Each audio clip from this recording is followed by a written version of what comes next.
প্রতিষ্ঠানের সমস্ত শিক্ষক বৃন্দদেরকে আপনি কবুল করে নিয়েন গো আল্লাহ। আল্লাহ তাআলা এই প্রতিষ্ঠানের সমস্ত শিক্ষার্থীদেরকে আপনি কবুল ও মঞ্জুর করে নিয়েন গো আল্লাহ। রব্বুল আলামিন সঠিকভাবে যেন রব্বুল আলামিন ইয়া আল্লাহ তাআলা প্রতিষ্ঠানিক কার্যক্রম চালাতে পারে সেই তৌফিক দান করেন গো আল্লাহ। আল্লাহ তাআলা রব্বে কারীম শিক্ষার্থীদের যেন রব্বুল আলামিন প্রকৃত শিক্ষা পায় রব্বুল আলামিন সেই তৌফিক দান করেন গো আল্লাহ। আল্লাহ তাআলা শিক্ষক এবং ওস্তাদের মধ্যে রব্বুল আলামিন আন্তরিকতা পয়দা করে দেন গো আল্লাহ। রব্বুল আলামিন সিনা তু সিনা রব্বুল আলামিন জারি করে দেন গো আল্লাহ। আল্লাহ তাআলা যে ওস্তাদ রব্বুল আলামিন যে টিচার যে শিক্ষা প্রদান করবেন গো রব্বুল আলামিন আল্লাহ তাআলা প্রত্যেকটা শিক্ষার্থী যেন ঠিকভাবে রব্বুল আলামিন ইলমে দ্বীন অর্জন করতে পারে সেই তৌফিক দান করেন গো আল্লাহ। আমি তোমায় ভালোবাসি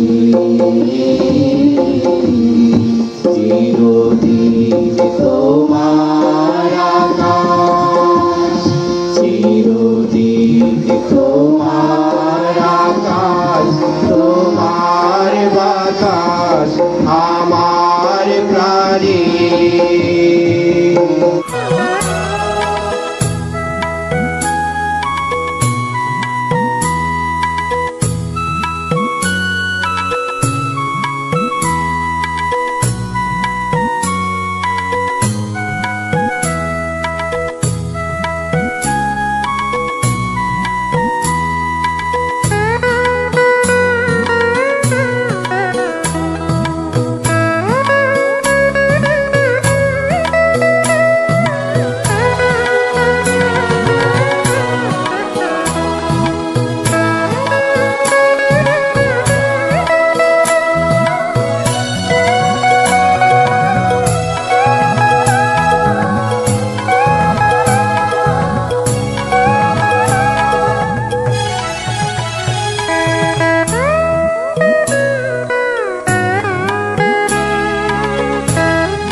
অতিথিবৃন্দ এবং শিক্ষকবৃন্দ সবার প্রতি আমার কৃতজ্ঞতা শ্রদ্ধা এবং ভালোবাসা। আসলে শিক্ষার কোনো বিকল্প নাই। মানুষে আর পশুতে তফাৎ এই শিক্ষার জোরেই কিন্তু। আর এই শিক্ষা যদি আমরা গ্রহণ করাতে না পারি তাহলে পশু আর মানুষের তফাৎ কিন্তু থাকে না, অমানুষ হয়ে যায়, পশুর মতো আচরণ করে। সুশিক্ষা ছাড়া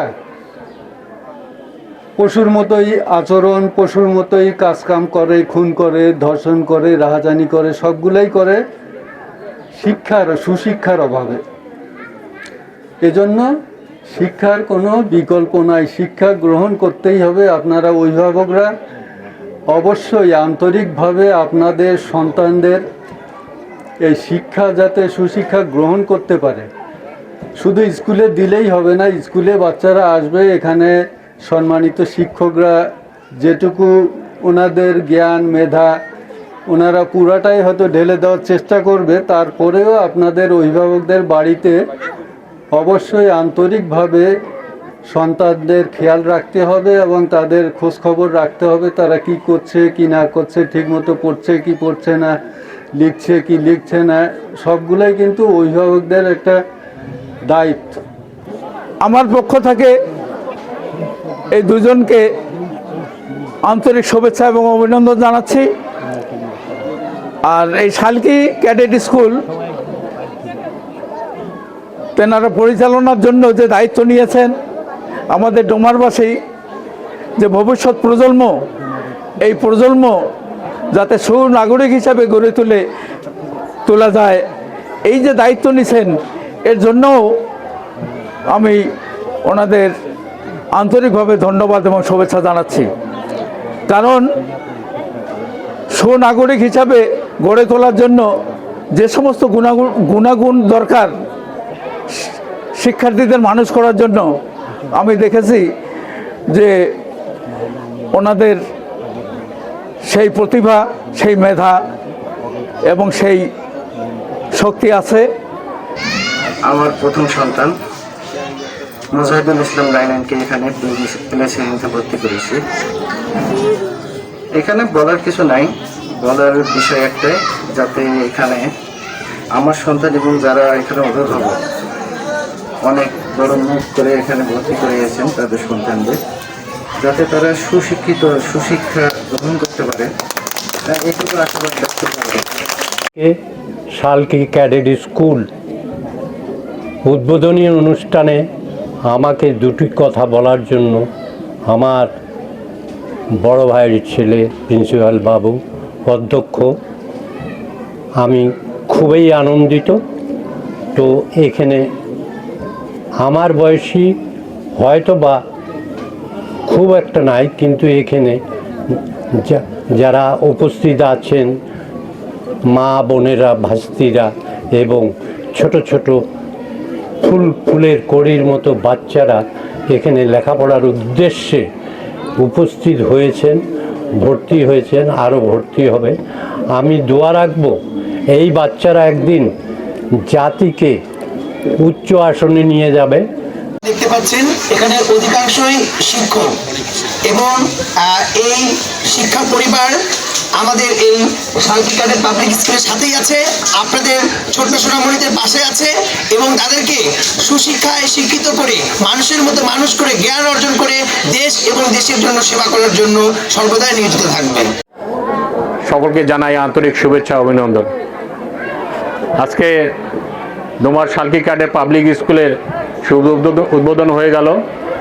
আজকের এই উদ্বোধনী অনুষ্ঠানে যারা উপস্থিত হয়েছেন আমার শ্রদ্ধাভাজন ব্যক্তিবর্গ, হয়তো এখানে সবাইকে আমি স্মরণ করতে পারছি না, তার নাম বলতে পারছি না, যারা আসছেন সবাই আমার শ্রদ্ধাভাজন, সবাই অতিথি হিসাবে, আবার অনেকে আছে স্নেহভাজন, তারা অতিথি হিসাবে এসেছেন।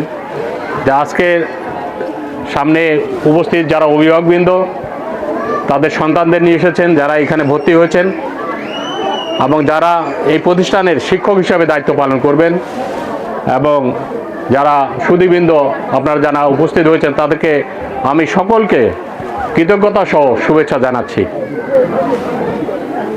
আসলে শিক্ষা জাতির মেরুদণ্ড। আমরা জানি যে জাতি যত শিক্ষিত তারা তত উন্নত। আমরা বাংলাদেশের নাগরিক হিসাবে আমরা এখনো সেই সুশিক্ষিত জাতি হিসেবে গড়ে উঠতে পারিনি বিশ্বের অন্যান্য দেশের মধ্যে। আজকে আমরা চাইব আমাদের দেশের এই নাগরিক হিসাবে আমরা যেন একটি সুশিক্ষিত জাতি হিসাবে আমরা বিশ্বের মাঝে যেন মাথা উঁচু করে দাঁড়াতে পারি।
তার ভিতরে